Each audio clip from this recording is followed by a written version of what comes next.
Here's how to hide your Instagram following and follower list. So first, you need to go ahead and launch your Instagram application on your mobile device.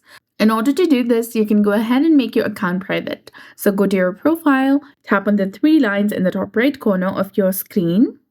And here, go ahead and tap on account privacy, that is in the section of who can see your content, and switch your account to private by toggling this option on. This means only approved followers can see your post, followers, and who you're following. And if you want to go ahead and remove the existing followers, you can go ahead and open your profile, then go to followers section.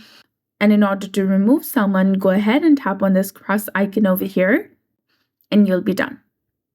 But in the case if you follow that person, or you can go ahead and tap on their profile, tap on the three dots in the top right corner of your screen, then select remove followers and tap on remove again to confirm, and you'll be done.